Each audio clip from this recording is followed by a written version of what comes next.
Hi, I'm Tracey, your leading health and nutrition coach and molecular biologist. I've consulted with hundreds of people around the world on their human journey. So if you're a seeker looking for answers, information and knowledge, you'll find it here. Come on a journey with me as I explore the science, the physical body, and the cognitive and energetic space of what it really means to be human. Okay, welcome back everybody. I hope that everyone's having an amazing start to 2022, and I know a lot of you are still on holidays. Some of you are back at work. Maybe you're contemplating exactly what your year is going to look like. And so based on that, I thought it would be a great idea to set ourselves up for some success this year. And how can we do that? So we're going to chat a little bit about what success is, how you can establish what that actually means to you, some top tips so that you can get these goals happening, and some actions that you can take right now to make that happen as well. So we're going to get straight to it. Based on our chat last week with the beautiful Renata Poppis, who came in to talk about career from an intuitive-based space, I think this is a great way just to kick off 2022. Let's do it right. Let's make sure that you are making your goals happen in a way that is well established. We're working through the groundwork, and if you fall off the path, you know how to get back on. So let's get to it.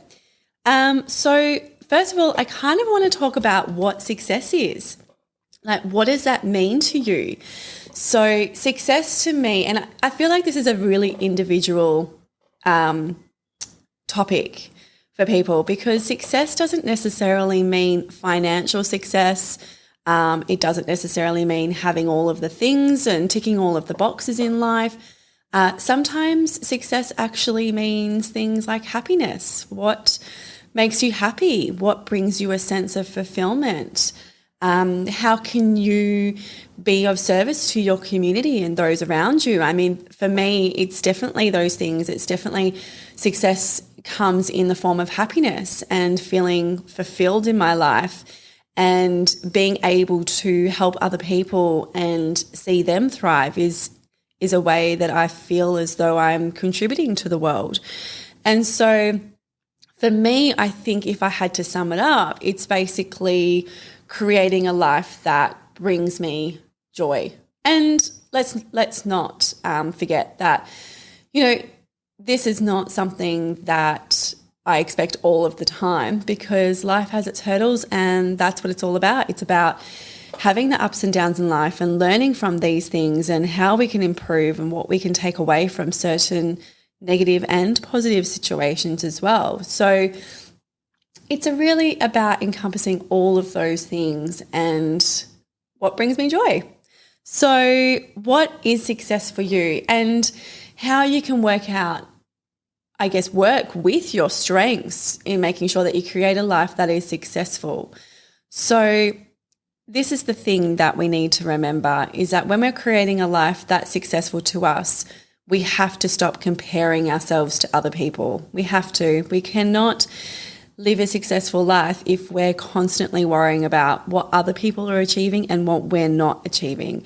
And so success in itself is very individual. It's very unique. It's very much based on your own personal experiences and things that you've gone through in your life that have led you to this very point right now. And so sitting with that and understanding what brings you happiness, what brings you that feeling of fulfillment, what makes you feel as though you can contribute to the bigger picture. So how can you be of service to others? And you're not expected to be amazing at all of the things, or have all of the things, or achieve all of the things. It's about really fine-tuning everything out there and really working out what it is that makes you feel fulfilled, makes you feel happy, and allows you to really give to the bigger picture.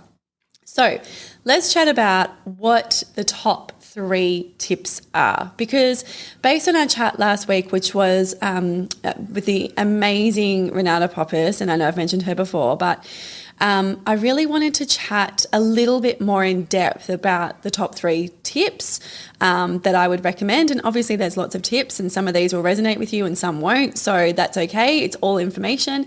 And hopefully you'll take away something from today's chat that you can apply to yourself. And so if you have a journal, a piece of paper, now would be a great time to actually grab that out and sit down. So as I'm talking about this and as we're going through these top 3 suggestions, you might actually have some things that come to mind.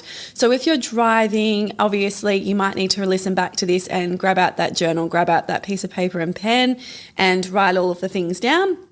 But if you're you're sitting back and you're having maybe a cacao or something like that, good on you. I love that. Let's grab out a piece of pen and paper and see if there's anything that kind of comes to mind while you're listening to this chat as well. So, number 1, establishing a routine. Yes, you have to have a routine. Okay, routine. And I wrote that on my notes here, so I have to say it because it sounds really boring, but it works. And why does it work? It's because it gives us some constraints and boundaries. Okay, everybody needs boundaries to succeed. Otherwise, when things are just way too loose, we fall off the wagon, we let things slide. We end up then in a negative cycle of this negative self-talk, and we don't want that for ourselves. So it comes back to routine. We have to sit back and see what all of the things are that we want to actually put into our diaries and into our schedules, and see how we can actually fit all those things in, and if it's realistic as well. So creating a routine around happiness. And now I know that might sound a little bit, like, oh, but I don't have time. I've got to do all the work and things like that. But you have to have a routine that creates happiness as well, because otherwise you're going to get resentful. I see that constantly. I see people in burnout constantly because they've got too many things on their agenda. They don't have a routine and they don't schedule in any time for happiness. It doesn't happen. So we have to have a routine that creates happiness as well. So I thought it would be good to give you an example of what my routine is so that you can see what I actually do. And so I know for some of you this is going to be too early, but yes, I do get up at 5 a.m. I usually get up to watch the sunrise. I make myself a coffee. I sit there. I just enjoy the moment. I do not turn on my social media. I do not look at my phone. I don't look at anything for at least the first half an hour that I get up, because I don't want to cloud my day with negativity. I don't want to listen to all of the noise and the external chatter that's going on. I actually want to reflect inwards and see how I'm feeling for the day. So that's part of my routine. I get up at 5 a.m. Well, I have to ninja through my house so that I don't wake up my daughter. She wakes up anyway because she just feels my energy and my movement through the house. So it doesn't matter. I've tried everything. I put on socks. I slide through the house. It doesn't matter what happens. She hears me every single time. So anyway, I try not to wake her up. 5 a.m., get up, make a coffee, go watch the sunrise. And then once that caffeine has kind of kicked in and I'm woken up for the day and I've enjoyed the beautiful sunrise, which mind you, I make sure I do with my glasses off as well, because you need to be getting that beautiful light through the eyeball, right up there into the nerve, so that we can release some hormones and we can get all of the beautiful wake up, turn the melatonin off, get the cortisol going, and start our day as well. So that actually happens and that kicks in. And so by that stage, by half an hour in, I'm kind of like ready to go. So what do? I go and do a workout. I go and have a shower after my workout. I have breakfast, and then I leave home at 8:15. And I do this every single day. Now, mind you, I did sleep in this morning and I was behind.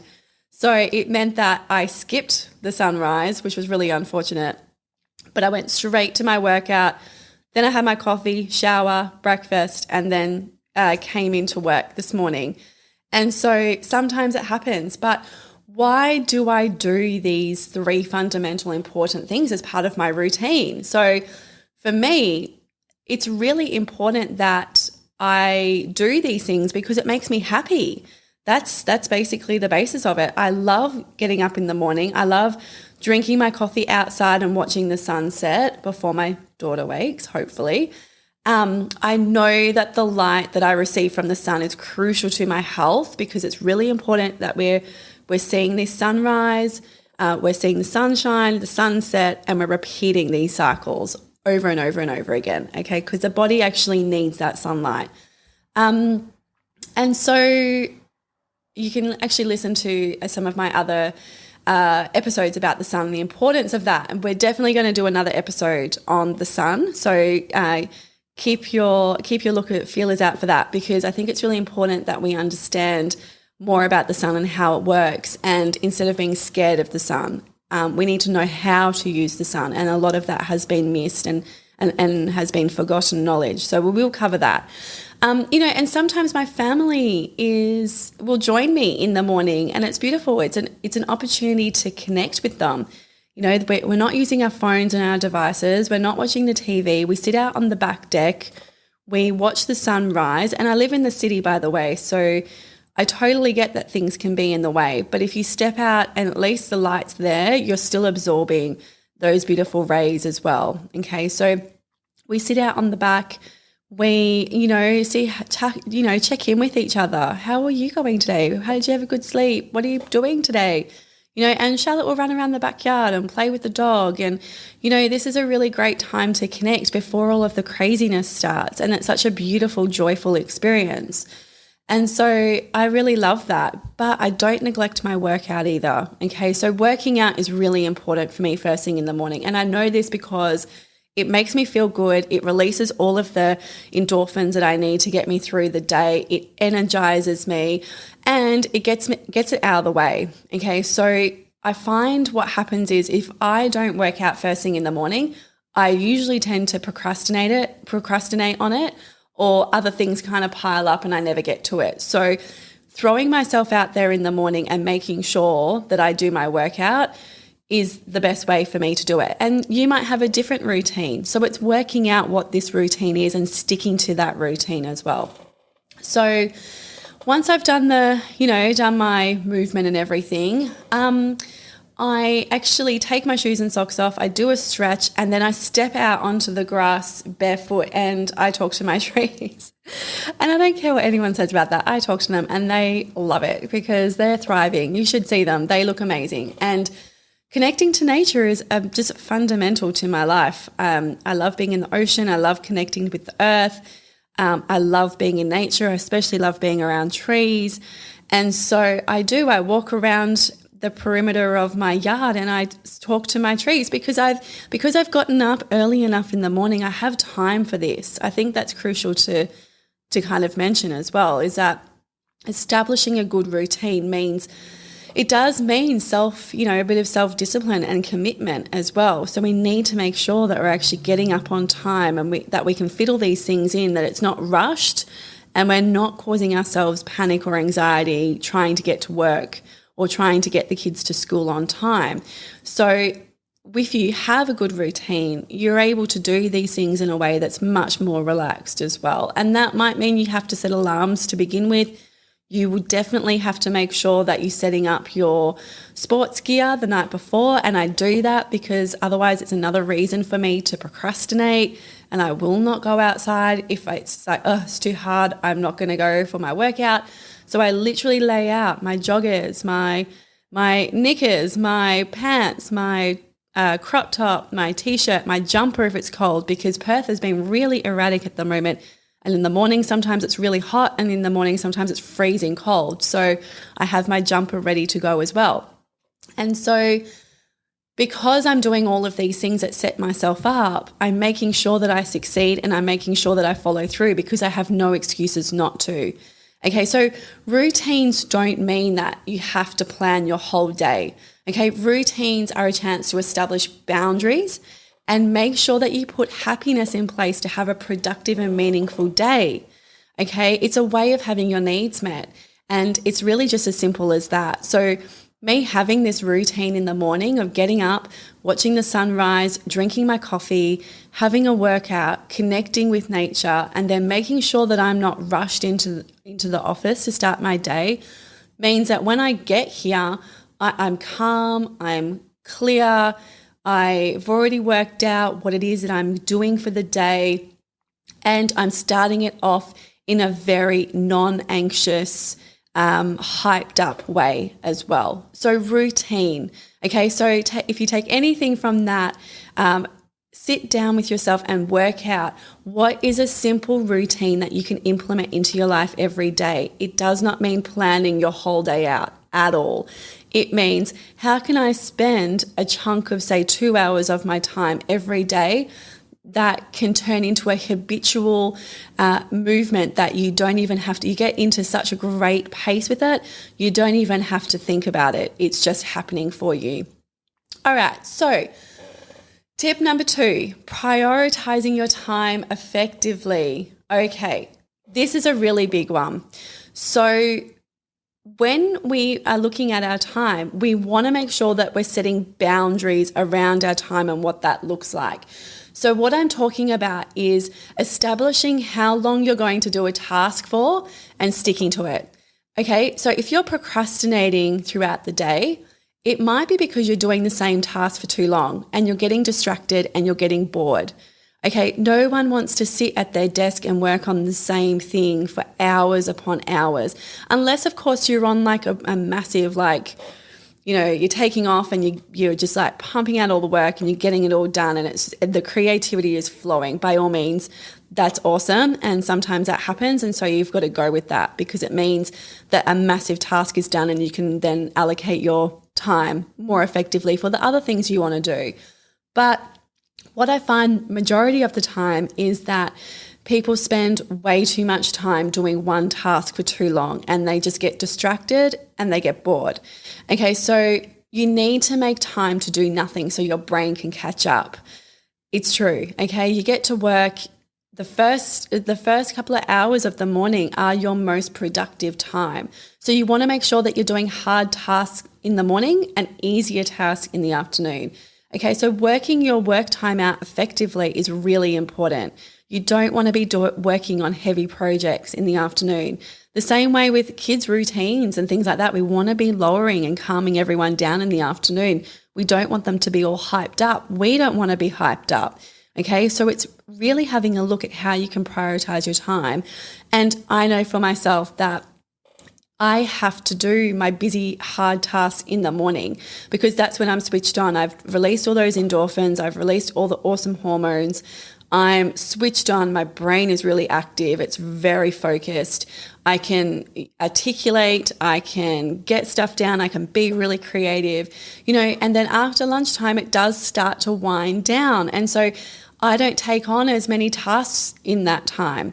Okay, I don't work on heavy projects. If things call for, you know, for me to be more creative during that time, I actually do those things in the morning.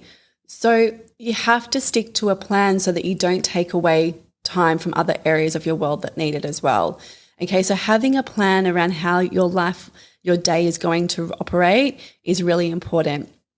I might like to highlight there though that doesn't mean that you should have back-to-back stuff throughout the course of your day because you will wear yourself out. Okay, you will absolutely just think, okay, I've got to do this, I've got to do this. Okay, at this time I'm doing this, and this. And sometimes that can become really overwhelming as well. You just don't have, you know, the energy or the capacity to do all of the things back to back. And that's 100% normal. Okay, there's nothing wrong with not being able to go all the time. You are not a machine, you are human. And so healthy time management comes from knowing your limits, okay, working with your strengths, not against them, and not trying to achieve all of the tasks all at the same time. I mean, how many of you, and I've done it myself, okay, so I live through this experience myself and know that I have to manage my time effectively because how many of you have come into work and gone, oh my gosh, I've got all of these tasks to do. I don't even know where to start. I feel really overwhelmed. You know what I'm going to do? I'm going to go and get a coffee and chat to such and such at their desk. And then before you know it, you've wasted half an hour, and then you come back and you're still in the same predicament. I mean, it happens again and again and again. So setting yourself up and prioritizing your time is really important. And at the end of your day, if you are going to work, make sure that you kind of have a plan for the following day. So you're not getting into work and kind of feeling overwhelmed with all of the tasks. You're planning your time effectively. So you are scheduling these things in, and you don't even have to think about work when you leave for the day. Okay, that's really important. When you leave work at work. Do not bring it home with you. It is not work time. It is your time. It is home time. It's time to be with your family. It's time to do your own thing. It's time to implement self-care, and you should be doing self-care throughout the day as well. You know, even if that's just 5-10 minute mindfulness practice throughout the course of the day, you need to be implementing those things. You need to be having lunch away from your desk or away from your working environment. You need to be getting away from other people so that you can have downtime. Your brain can reset. It can switch off for a second and recover. Okay, the recovery period is really important. So take what you will from that. But basically, it comes down to boundaries. It comes down to making sure you make a plan and you stick to the plan. You prioritize your time effectively. You make sure that you're allocating time for self-care and that you are making that a priority and an importance in your routine as well. It's not just about doing tasks all of the time. All right. So tip number 3. Okay, so another really important one that often gets neglected, and that's saying no to things. Saying no to things that don't serve you, okay? How many times do we say yes to stuff? Oh my gosh, we say yes to everything, don't we? Because we want to help people and we want to please them and we don't want to let them down. And there's this misconception that we have to do all of the things all of the time. And so if something gets put on our plate, we just think we have to take it and we have to do it all the time. And that's not actually the case. You have to learn how to say no to things that don't serve you. Okay, get rid of anything that doesn't serve you or your overall purpose, what your overall journey is in this point in time at this present moment. Okay, don't give away your valuable energy to others who take it without returning it. Okay, that's a massive one. I know so many people who come into my office, or even anyone that I encounter, we give so much to other people, but you have to understand that your energy needs equilibrium. Whatever you put out, you have to receive back.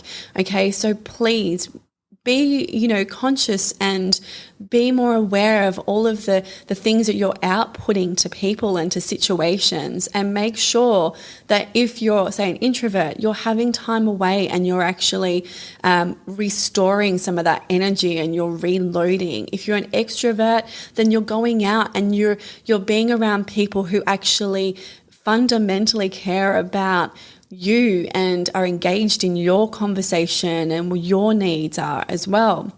Okay, so if you catch yourself feeling drained or physically upset or emotional after an interaction with someone or a particular situation, it's definitely time to reevaluate, okay? And this might be a cycle that plays out for you over and over again with one particular relationship, or it might be a work situation.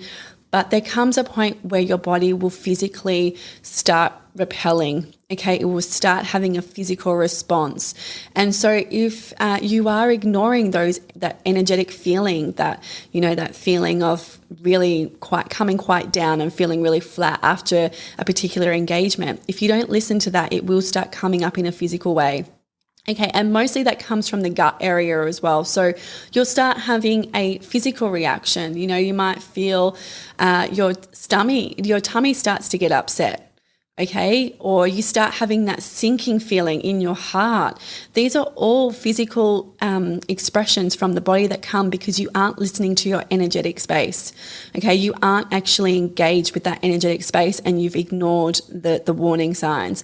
And so once it starts getting into the physical body, that's when we really need to make sure that we are paying attention and we're changing our situation. Because if we don't, then it potentially ends up going into a negative illness space, okay? So all these interactions that we have with other people or situations, if they don't serve us, we need to actually work out why, and we need to look at and reevaluate whether this is a situation that we want to continue working through. All right. So if you don't do exercise or do physical movement that you like, okay, that's another thing as well. I mean, find out what you love and do that. If you hate going to the gym, then don't go. Don't go and do something that you hate doing. Find something else that really makes your heart sing. I mean, that might be dancing. That might be hiking in nature. Okay, you need to find times to fit this in. Going to the gym doesn't work for everyone. Some people love going to the gym. I don't like going to the gym, okay? I like going for hikes. I like going for walks. I like using my weights and things like that at home, but I love to dance. I love swimming. I love being in the ocean. Okay, these are the things that bring me joy, and these are the things that keep me fit and healthy. Okay, so if you're doing things that you love, you're going to create a knock-on effect. Okay, as well. You're going to meet new people who share your interests, okay? And you'll have opportunity for growth. So that's an important thing to remember as well, is that when we're actually coming from an authentic truth space and we're engaged and we're interacting with other beings that are in that same space, especially when it comes to movement, it creates an opportunity for us to socialize and have interactions with people who are more aligned with where we're at on our journey at the moment. So again, saying no to things that don't serve you, okay, that doesn't necessarily mean you have to say no to every situation, because let's face it, we can't say no to our kids. Like as much as they annoy us sometimes. I mean, we had them, so that's it. You got to call it what it is, right? So you can't say no. But there are other situations that happen, in our daily lives that if we keep repeating these negative cycles and it's having a negative impact on us, we definitely have to reevaluate. We have to work out whether this is healthy for us or not. So that is the end of my top tips about success and, what you can do to make your life this year more successful. Okay, establishing a routine. Okay, super important. Write it down. You've got to establish, some time and put that time aside to really sit with yourself where you've got peace and quiet, and you can start working out what it is that you want for this year. Okay, prioritizing your time. Sit with your schedule. Work out if there's things in your life that are time wasters, aren't aligned with you anymore, taking up your time and just aren't serving you as well. Okay, so saying no to those things and working out what you can do to increase your experience on this journey, increase your vibration, increase your interaction with the world and what you can deliver, what your sense of fulfillment and happiness is. And so, so that's kind of it. That's all I had to share with you guys today, and I hope that you enjoyed it. And I'm really excited for this year. We've got some amazing guests coming up, and it's mind-blowing. I'm loving all of the feedback. I'm loving all of your questions. I've got a whole episode coming up soon that will be answering quite a lot of questions that you guys are sending through, which is so great. And remember, if you are enjoying this and you feel as though there's someone in your life that would benefit from this information or any of the episodes that we've actually run, then please share it with your family and friends, okay? Please pass this on to them. They're not very long episodes. And so hopefully this is something that they can take away and improve their journey and their experience as well. And if you're really loving it, please leave me a 5-star review. That would be amazing as well, and I would love that so much, because this is really something that I just love doing for you guys, and I love getting this information out there to you. And so if you're loving it, please leave me a review. That would be amazing. All right, guys, so until next time, see you later. Bye.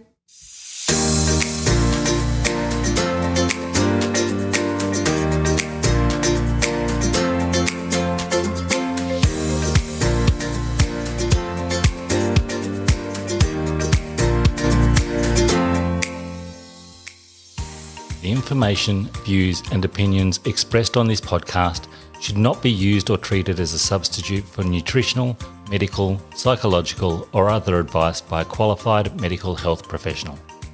Hosts and guests on the podcast express their own opinions, experiences and conclusions, and nothing on the podcast should be used to diagnose, treat, cure or prevent any medical conditions.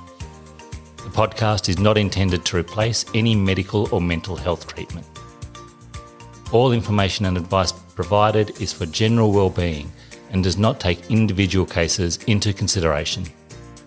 Neither Tracey Saltis, guests on the podcast, or any sponsors endorse the opinions, views or conclusions expressed or shared on the podcast. Tracey Saltis takes no responsibility for any symptoms or consequences as a direct or indirect result of this podcast.